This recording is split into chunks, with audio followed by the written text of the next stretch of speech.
Salam dəyərli şagirdlər. 8-ci siniflərin fizika suallarına baxaq. 76-cı sualda düzxətli bərabər təcilli hərəkət edən cismin sürətinin modulunun zamandan asılı qrafiki verilmişdir. Bu cismin təcillinin qiymətini hesablayın. Bilirik ki, təcilli hərəkətdə sürət düsturundan təcili tapsaq v minus v0 böl t. Qrafikdən görülür ki, bunun başlanğıc sürəti 4, son sürəti 10-dur, zaman isə 2 saniyə sərf olunub. Bu zaman biz yazarıq ki, 10 minus 4 bölünsün 2, yəni 6 bölü 2 eləyər 3 metr saniyə kvadratı B bəndi. Növbəti sualda, üfüqi dayaq üzərində sükunətdə olan arabacığın yüklə birlikdə çəkisi 40 Newtondur. Arabacığın kütləsi 0,5 kiloqram olarsa, yükün kütləsini hesablayın. Bilirik ki, çəki cisim sükunətdə olduqda elə ağırlığa bərabərdir. Yəni, sükunət çəkisi F ağırlıq qədərdir. Bu da mg-yə bərabərdir.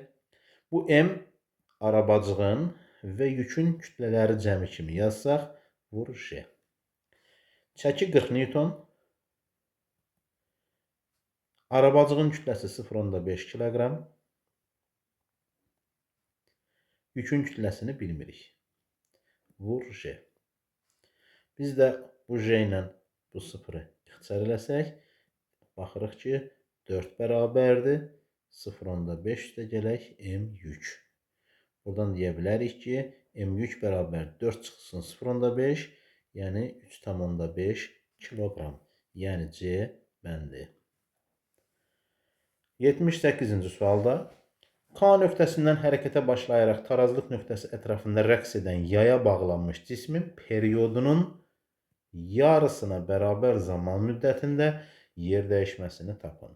Yer dəyişmə bilirik ki, cismin, daha doğrusu trayektoriyanın başlanğıc və son nöqtəsini birləşdirən istiqamətlənmiş düz xətt parçasıdır. Bu cisim O nöqtəsi ətrafında hərəkət elədiyi üçün istənilən bizdə deyir ki, yarım periodda yer dəyişməsinin modulunu hesablayın. K nöqtəsindən hərəkətə başlayıb. Başlanğıc nöqtə K-dırsa, K-dan çıxıb gəlib elə. Bir də K-ya qaydanda bir period zaman keçir. Bu period zaman müddətində bilirik ki, 4 amplitud məsafə qət edib. Yarım periodda isə 2 amplitud məsafə qət edir. Yəni 2xm qədər. İndi biz də deyərik ki, K nöqtəsindən çıxaraq.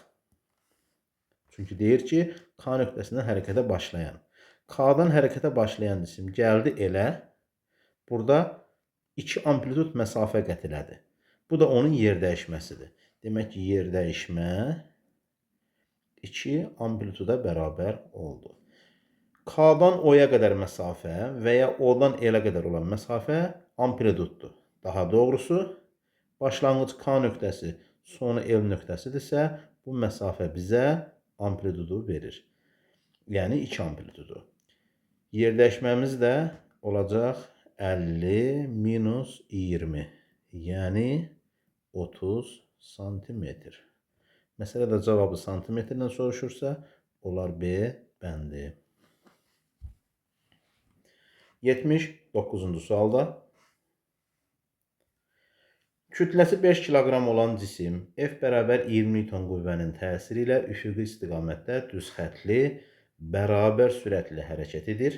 Bu cismə təsir edən sürtünmə qüvvəsini və ağırlıq qüvvəsinin qiymətini hesablayın. Bu cisim bərabər sürətli hərəkət edirsə, bunun təcili sıfıra bərabərdir. O zaman deyə bilərik ki, əvəzləyici qüvvədə sıfırdır. F bərabər MA düsturundan. Cismi dartan qüvvə elə onun sükunət sürtünməsinə bərabər olar. Çünki burada sürətə nə verib? Sıfır verib. Şagirdlər, yəqin ki, burada bir mexaniki səhv olub. Çünki şərtdə düz xətli bərabər sürətli var. Burada V bərabər 0. Biz bərabər sürətli şərtinə əsasən həll eləsək, Cismi sağ tərəfə dartı qüvvəsi 20 Newton qüvvə dartır. Sola o zaman sürüşmə sürtünmə deyək, sükunət deməyək. Sürüşmə sürtünmə qüvvəsi təsir edir. Bu halda əvəzləyici 0 olduğuna görə elə sürüşmə sürtünmə qiymətcə, istiqamətcə əksdilər. Dartı qüvvəyə bərabər olub 20 Newtondur. Bizdən soruşulanın digəri ağırlıq qüvvəsidir. Bilirik ki, mg-dir. Kütləsi 5, J10, nə qədər? 50 Newton. Sürtünmə qüvvəsi 20 Newton, ağırlıq qüvvəsi 50 Newton. Doğru cavab D çıxır. Əslində burada V bərabər 0 sükunəti də soruşsa, sükunət sürtünmədə bilirik ki, hər zaman dartıya bərabərdir. Sükunət də soruşsa, yenə cavab sükunət üçün 20 Newton, ağırlıq üçün yenə 50 Newton. Yəni, hər iki halda da D bəndi çıxır. Demək ki, bizim doğru cavabımız olar nə? D bəndi.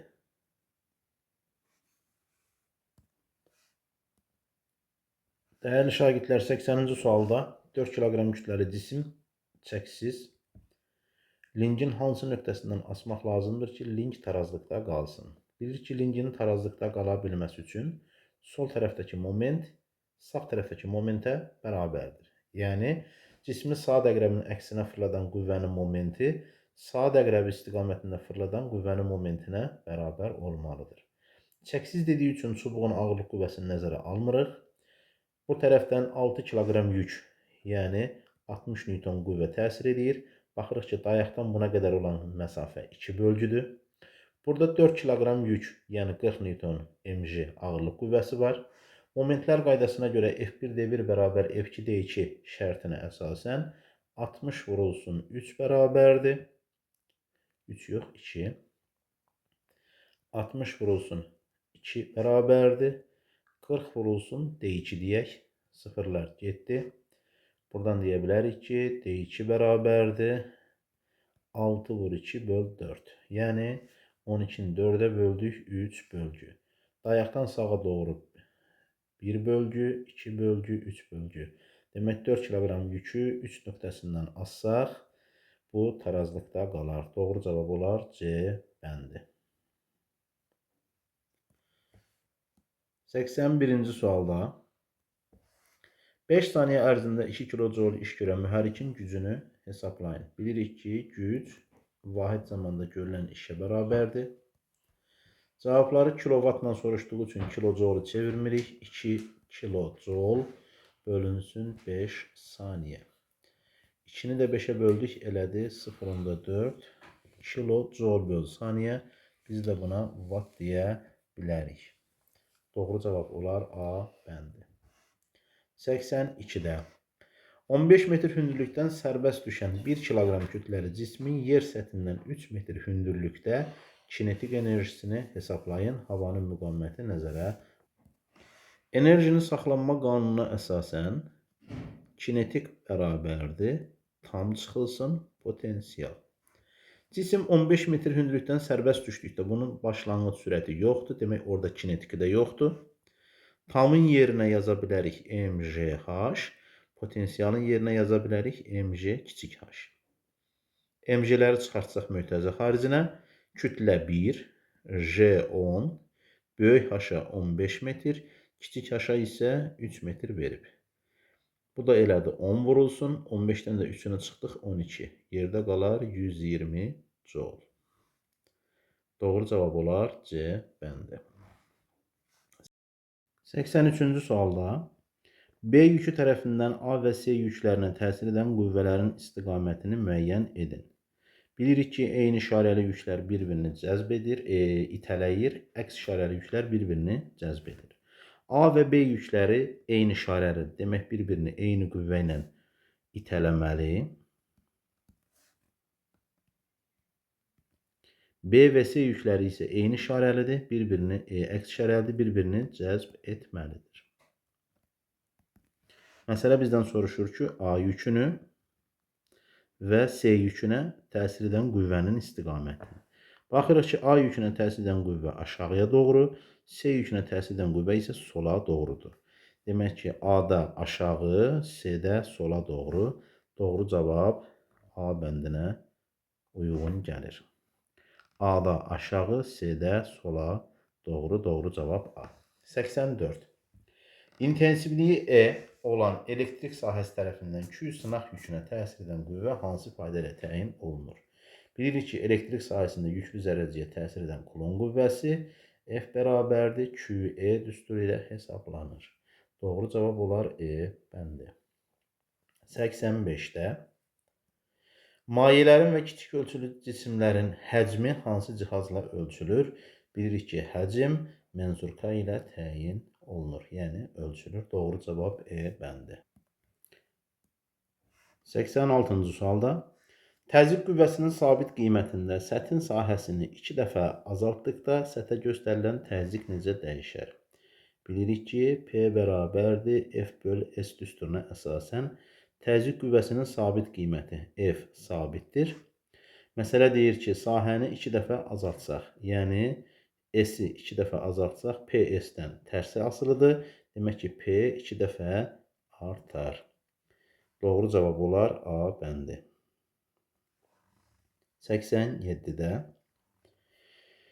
Arximed qüvvəsinin cismin suya batan hissəsinin həcmindən asılı qrafiki hansıdır? Bilirik ki, cismin bir hissəsi suya bataraq üzəndə Romaye və batan J düsturu ilə hesablayırıq. Buradakı Arximed batan hissənin həcmindən düz mütənasib asılı olur. Doğru cavab olur D bəndi. 88-də gəmidən dənizin dibinə perpendikulyar istiqamətdə göndərilən səs siqnalı 4 saniyəyə geri qayıdır. Gəmi olan hissədə dənizin dərinliyini hesablayın. Bu, əks-səda hadisəsinə əsaslandığı üçün biz burada S bərabərdir VT bölü 2 deyə bilərik. 2-də səsin suda sürəti 1500 metr saniyə, sərf olunan zaman isə 4-dür. 2 ilə 4 ixtisar getdi, burada 2 qaldı. 2-ni vurduq 1500-ə, elədi 3000 metr, yəni 3 kilometr. 89-cu sualda açar sözlərdən müəyyən ardıcıllıqla istifadə edərək mətni tamamlayın. Yazıb ki, elektron, bilirik ki, elektron mənfi yüklü zərrəcikdir. Demək, bura uyğun gəldi 2. Proton müsbət yüklü zərrəcikdir. Demək ki, bura uyğun gələr 4. Neytron isə yüksüz zərrəcikdir. Yüksüz və ya elektroneytral zərrəcikdir. Bura uyğun gələr 1. Elektron itirmiş atoma müsbət yüklü ion, özünə əlavə elektron birləşdirilmiş atom isə mənfi ion adlanır. Bura 5 yazmalıydı. Mənfi yüklü daha doğrusu. Mənfi yüklü 2 bura uyğun gəlir ki, özünə əlavə elektron birləşdirilmiş atom isə nə adlanır? Mənfi ion adlanır 2.